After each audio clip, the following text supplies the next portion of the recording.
Hey, so we're going to show you how to put back a track that slipped off the guide rail here. It's actually quite simple.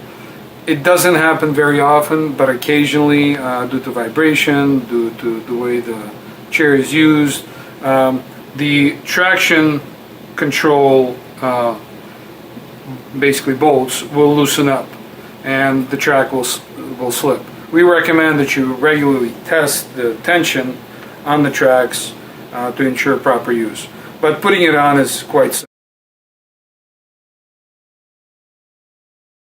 To make sure you get the track back on, you need to ensure that the tightening bolts on both sides of the track are relaxed to its completely open position, which means that you'll see bigger part of the screw sticking out towards the top.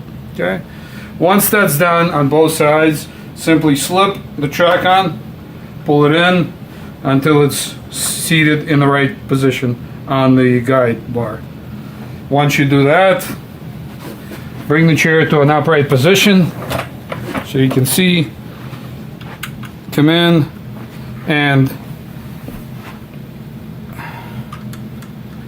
turn the screw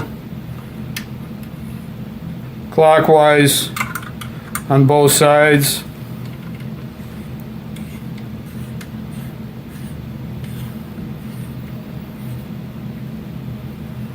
Until the desired tension is achieved.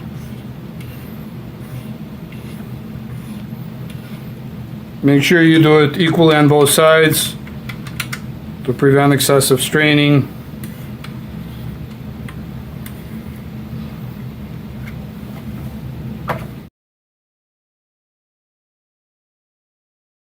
Once the adjustment is made, make sure you don't over tighten the track. And the best way to check it is to put your hands on both sides of the track and try to spin it. You want just a little bit of a giveaway. You don't want it free spinning, otherwise you have no control. Once it's in place, it's ready to go.